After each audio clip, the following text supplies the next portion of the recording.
Coucou, j'espère que vous allez bien. Aujourd'hui on se retrouve pour parler d'un petit sujet. Alors je m'excuse d'avance, la vidéo sera peut-être un peu désordonnée, un peu décousue. Franchement je vous le dis, hein, j'ai rien préparé. Je voulais juste vraiment vous parler comme ça vient, d'un sujet qui me travaille depuis quelques temps. Et j'espère que vous pourrez partager vos avis sur le sujet. Il s'agit du sujet de la multipotentialité. Alors, c'est un terme qui est assez à la mode en ce moment sur les réseaux sociaux, surtout sur YouTube j'ai l'impression. Et je vous avoue que je me sens concernée en tant que multipotentiel. Donc pour ceux qui ne sauraient pas ce que ça signifie multipotentiel, en gros c'est une personne qui en général va avoir beaucoup de passions, mais qui n'est jamais expert dans un domaine ou dans une de ses passions parce qu'elle a tendance à changer très souvent de passion. Elle a du mal à rester concentrée, focalisée sur une seule chose. En général, ça se répercute dans le domaine professionnel. Pareil, on va avoir plein d'activités professionnelles différentes sur notre CV. On va avoir envie de toucher à beaucoup de choses. Et on a une capacité d'adaptation qui est assez rapide. C'est-à-dire qu'à chaque fois qu'on touche à quelque chose de nouveau, on apprend très rapidement. En gros, pour résumer, c'est à peu près ça, être multipotentiel. Quand je regarde la définition du multipotentiel, je me dis, c'est totalement moi en fait. Donc quand ça a commencé à émerger un peu sur les réseaux sociaux, je me suis dit, mais c'est totalement moi, c'est totalement ma description. Je suis exactement comme ça, j'ai 36 000 passions. J'ai 36 000 passions dans ma tête aussi que j'aimerais commencer un jour à pratiquer, mais faute de temps, je ne peux pas les faire pour le moment, donc je laisse dans un coin de ma tête pour commencer dès que j'aurai fini avec une autre par exemple, ou dès que j'aurai un petit peu plus de temps, je ne sais pas. Je me retiens, je m'interdis carrément de commencer des nouvelles passions parce que je sais que sinon ça va prendre une place dans ma vie. Je vais commencer à vouloir acheter du matériel chez moi pour pratiquer. Franchement, si vous voyez mon salon, en fait quand je vais chez les gens, je vais dans leur salon, je me dis mais c'est tellement agréable. Ils ont des meubles, voilà, normaux, des meubles qu'on retrouve dans un salon, un canapé, un meuble, une télé, une table à manger et des chaises. Moi, tu viens dans mon salon, je t'explique, à part le canapé et la table bar et le meuble, pour le meuble qui sert justement à ranger beaucoup de matériel de toutes mes passions, voilà, t'as une machine à coudre, t'as des éclairages, des trépieds, t'as des briques de yoga, t'as des haltères, des loisirs créatifs, enfin bref, il y a vraiment tout plein de choses en lien avec mes passions et je me dis si je développe d'autres passions. Déjà là en ce moment, je m'empêche de m'acheter une tour de musculation pour faire les tractions et les dips dessus. Parce que en fait j'ai acheté une barre de traction, mais il se trouve que ça ne rentre pas dans les cadrans de mes portes et j'ai aucun endroit chez moi. Je peux pas la coincer en fait entre deux murs. Donc en fait ma barre de traction ne me sert à rien. Donc je me suis dit est-ce que je m'achèterais pas carrément une tour pour faire les tractions dessus et les dips. Sauf que mon médecin m'a dit d'y aller mollo avec les dips parce que j'ai le sternum assez fragile. Ce qui m'a bien aidé dans ma décision à ne finalement pas l'acheter. Donc d'un côté tant mieux parce que mon salon, on ne sait plus si c'est une salle de sport, on ne sait plus si c'est un atelier de loisirs créatifs, si c'est un atelier de couture. Je vous avoue que je commence à douter quand même de ce truc, quoi, de ce phénomène. Je me dis en vérité, est-ce que le multipotentiel, ce serait pas un terme qu'on aurait inventé parce que c'est beaucoup plus joli, c'est beaucoup plus positif et c'est beaucoup plus stylé de se dire multipotentiel que de se dire instable. Franchement, c'est la question que je commence à me poser depuis un moment. Il faut savoir que je n'ai pas toujours été aussi passionnée par plein de choses. Quand j'étais beaucoup plus jeune, par exemple, à l'adolescence, honnêtement, à part la lecture, j'étais une grande fan de lecture, j'allais énormément à la bibliothèque. La bibliothèque de ma ville a été géniale, franchement je crois que j'ai lu les 3/4 des livres. Voilà. La lecture c'était la seule chose qui me passionnait vraiment. Mais sinon honnêtement j'avais pas spécialement de vraie passion pendant très longtemps, même quand j'ai passé le cap des 18 ans, en fait j'ai commencé à travailler. Il n'y avait aucun métier qui m'intéressait, il n'y avait aucun secteur d'activité qui m'intéressait. Mais il faut dire aussi que tous les secteurs d'activité en vrai qui auraient pu m'intéresser, on m'avait toujours mis des barrières à l'adolescence en me disant que tous les domaines qui m'intéressaient, en fait, il n'y a pas de débouché, donc ne va pas dans ces directions-là. Va dans les directions qui sont des valeurs sûres où tu trouveras du travail. C'est-à-dire les trucs chiants en gros, les trucs que moi je considère comme étant chiants.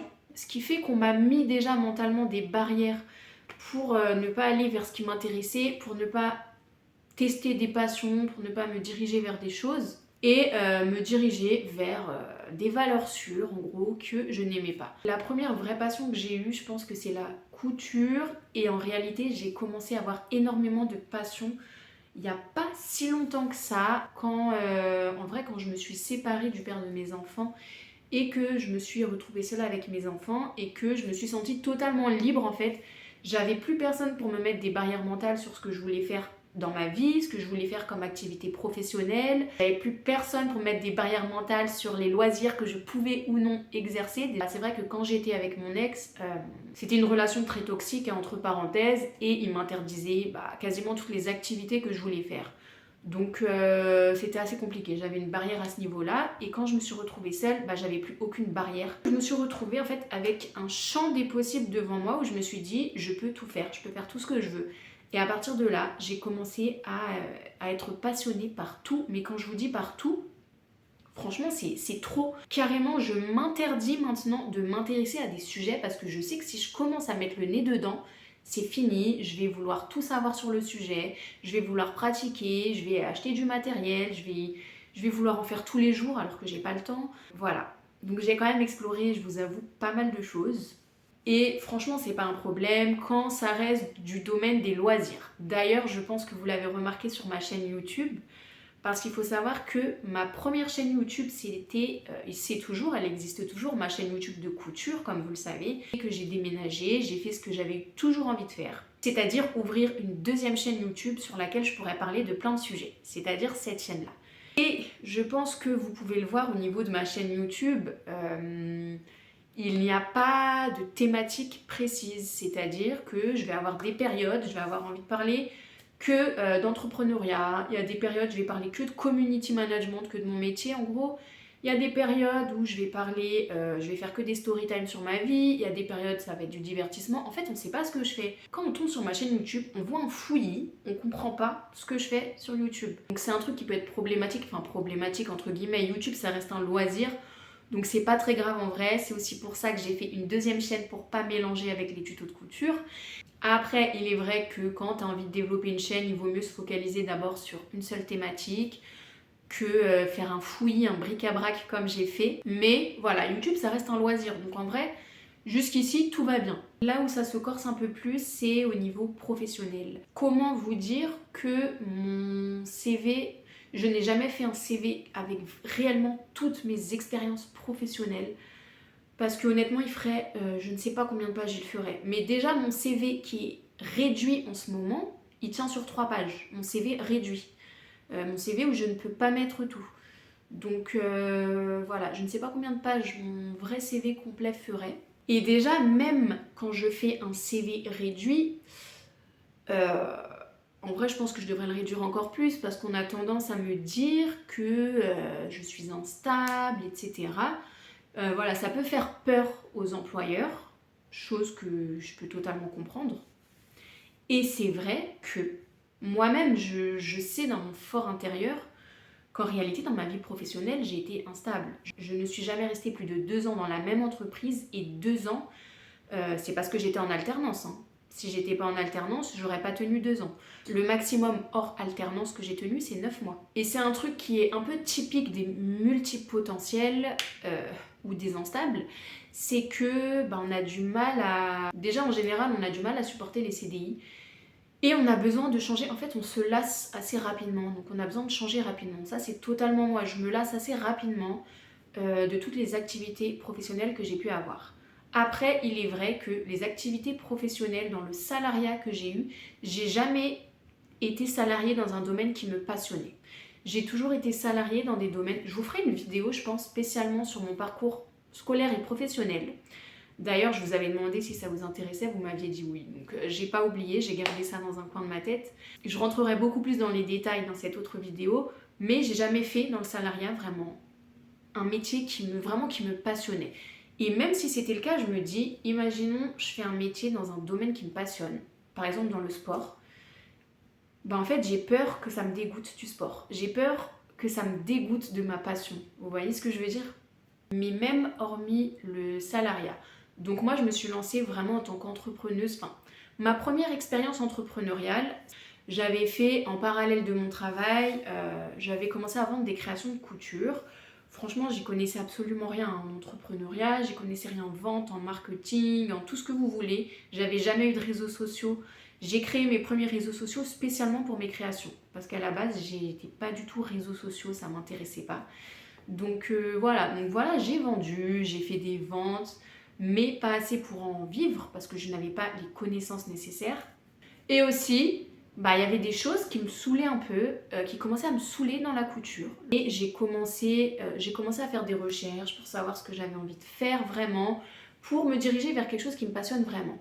Et voilà, au bout de quelques mois, j'ai décidé d'entreprendre dans le community management. Donc c'est là où tout a commencé.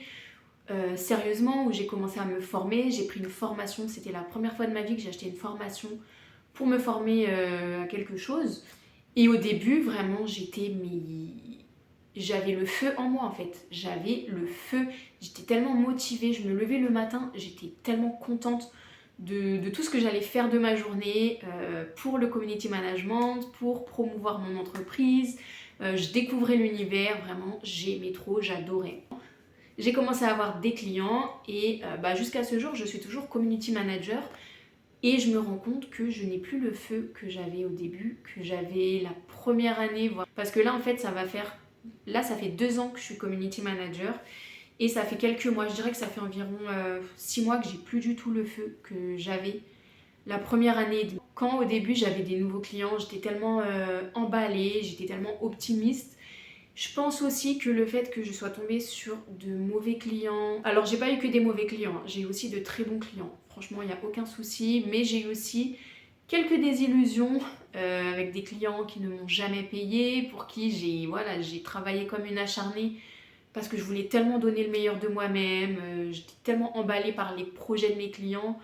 Je pense que ça a contribué un peu au fait que ça m'a un petit peu dégoûtée du milieu.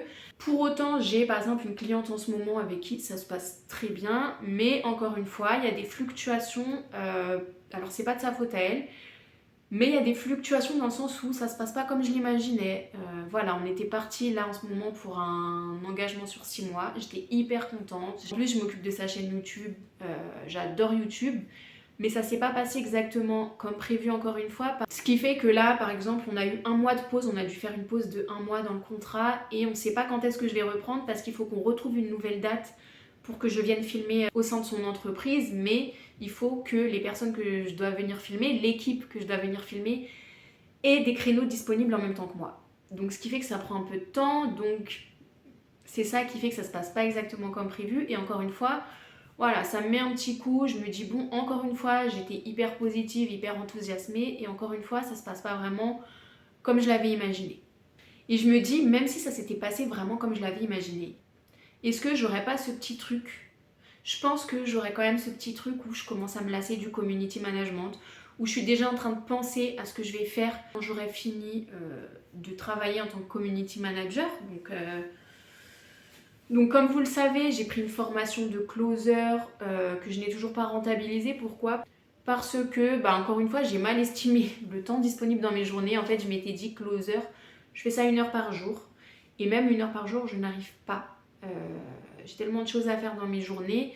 Il y a tellement de choses sur lesquelles je ne veux pas faire une croix dans mes journées aussi. C'est aussi une question de priorité. Le sport, je ne veux pas faire une croix sur le sport. C'est vital pour moi. Donc pareil, closer, c'est bien, j'ai fait quelques petits closings, mais j'ai pas été assez régulière ni assidue. Et déjà, le peu que j'ai fait, ça commence déjà à me saouler. Donc déjà, ça commence à me coûter cher en formation, toutes les choses que j'essaye de mettre en place, toutes les choses que j'essaye de faire, pour améliorer mon niveau de vie, pour améliorer mon chiffre d'affaires ou pour faire quelque chose qui me passionne. Parce que même quand je fais quelque chose qui me plaît, en fait, je finis par me lasser. La couture, quand je vendais mes créations, j'étais hyper enthousiasmée, je me suis lassée. Le community management, j'étais hyper enthousiasmée, je me suis lassée. Donc en fait, je me dis, est-ce que le problème, c'était vraiment le salariat, le fait de faire des métiers qui ne me passionnaient pas, ou est-ce que c'est pas moi, en fait, qui me lasse juste de tout, qui suis juste instable? Et c'est ce qui fait que je me demande si le fait d'être multipotentiel, c'est pas juste un joli mot pour dire qu'on est simplement instable. Et je vous avoue que depuis quelques temps, ça commence à m'angoisser parce que j'ai passé les 30 ans, comme vous le savez, et là, je vais bientôt avoir 31 ans. Dans 1 mois et demi, j'ai 31 ans. Donc je me dis, franchement, je vais avoir 31 ans. Je ne suis toujours pas stable professionnellement. Je ne sais toujours pas ce que je veux faire. Est-ce que je suis vouée, comme ça, jusqu'au reste de ma vie, à changer de domaine d'activité tous les 2 ans. Alors oui, d'un côté, c'est très bien, hein, c'est une vie très riche en fait de toucher à plein de choses, c'est génial, mais quand tu touches à plein de choses et que tu changes tout le temps, tu ne deviens jamais un expert dans ton domaine et surtout au niveau des revenus, tu vas jamais vraiment progresser beaucoup dans tes revenus puisque tu n'auras jamais acquis suffisamment de connaissances et d'expertise pour prétendre à de meilleurs revenus. Donc en fait, tu redémarres à zéro à chaque fois. Là, pour vous dire la vérité, j'ai déjà quelque chose dans ma tête. Je l'avais déjà, pour tout vous dire, il y a environ 1 an. C'était déjà dans ma tête, ce métier que j'ai très envie de faire, qui coche toutes les cases selon moi. Mais encore une fois, c'est un domaine d'activité qui demande de se former, et pas qu'un peu. C'est pas une formation comme la formation de community manager que j'ai faite en 1 mois. Là, clairement, en 1 mois, même en 6 mois, tu pourras pas, quoi. C'est minimum 1 an. Donc là, je commence déjà à me dire que je vais me diriger vers ça maintenant. Mais encore une fois, je me dis, par contre, là, tu vas avoir 31 ans. Là, ta formation, potentiellement, elle va durer minimum 1 an. Parce que je vais la faire en alternance. Enfin, je vais la faire... J'ai encore rien programmé, j'ai rien postulé, j'ai pas envoyé de CV encore ni quoi que ce soit. Mais dans le cas où je trouverai une entreprise, ce qui n'est pas gagné, puisque je me rappelle que quand j'avais fait mon BTS en alternance, j'ai mis 6 mois pour trouver une entreprise, hein. C'était quand même quelque chose. Mais dans le cas où je trouverai une entreprise et où je serai acceptée dans la formation, j'en ai pour 1 an. Donc je me dis, là par contre, tu as 31 ans, donc tu vas faire une formation en 1 an. Admettons que tu la trouves là, pendant l'année, ton entreprise. Tu auras fini ta formation, tu auras 32 ans et c'est seulement après ton alternance où tu pourras prétendre à un meilleur salaire. Parce que l'alternance, on va pas se mentir, je vais être probablement au SMIC. Et je me dis, bah, j'aurai mes week-ends pour continuer le community management. Encore une fois, je me dis, est-ce que c'est pas encore un domaine d'activité où je vais me lasser, mon alternance ça va me saouler, je vais me forcer à finir les 1 an histoire de me dire que j'ai fini mais après je vais vouloir faire autre chose. Je vous avoue que ça m'angoisse un petit peu. Là en fait je commence à apprendre des choses, à faire des cours gratuits en ligne que j'ai trouvés pour commencer déjà à me former, ce qui me permet déjà de voir si je vais pas m'en lasser. Je me dis ça, dans un premier temps ça peut être bien. Là je me dis c'est le moment de te stabiliser, tu vas pas attendre d'avoir 50 ans pour te stabiliser dans quelque chose. D'un autre côté, je me dis, bah, la trentaine, c'est pas si avancé que ça. En termes d'âge professionnel, je veux dire, il me reste plus d'années devant moi à travailler que le nombre d'années qui est derrière moi, et pourtant j'ai commencé à travailler jeune. Donc en vrai, je suis même pas à la moitié encore de ma carrière professionnelle. Donc je me dis, c'est encore le moment de tenter des choses. Enfin, c'est le moment, il n'y a pas de moment en vrai hein, pour tenter des choses. Au bout d'un moment, quand tu tentes des choses comme moi tous les 6 mois, pareil, le community management, bah au début je faisais que ça à temps plein et après j'ai commencé à vouloir faire des choses en plus, des choses à droite à gauche parce que j'avais besoin d'être stimulée par d'autres activités professionnelles, par d'autres sources de revenus. Mais quand tu as plein d'activités professionnelles différentes, bah en fait ça te rajoute de la charge mentale, tu sais plus comment organiser ton emploi du temps parce qu'il faut que tu accordes du temps à chaque client dans chaque activité professionnelle. Voilà, donc être multipotentiel, c'est cool hein, pour faire des loisirs le week-end ou pendant son temps libre. Mais au niveau professionnel, je pense personnellement que c'est plus un boulet que un atout. Quand je me dis multipotentiel, en fait au fond de moi il y a une voix qui me dit non mais t'es pas multipotentiel, en fait t'es juste instable. Voilà comment je vais finir cette vidéo sur cette petite note joyeuse. Non sérieusement, s'il y a des personnes multipotentielles ou instables parmi vous, dites-moi ce que vous en pensez. Dites-moi, est-ce qu'un jour, dans votre vie professionnelle, vous avez réussi à vous stabiliser et à être épanoui comme ça? Est-ce que vous avez mis des choses en place pour vous épanouir dans votre vie professionnelle? Comment vous avez géré tout ça en fait? Dites-le moi en commentaire parce que je vous avoue que moi, je n'ai pas encore trouvé. D'habitude, je vous dis, j'espère que cette vidéo vous a plu ou vous aura été utile. Pour le coup, je vais dire, j'espère que cette vidéo me sera utile et que j'aurai des retours utiles. Donc voilà, on se retrouve bientôt, salut!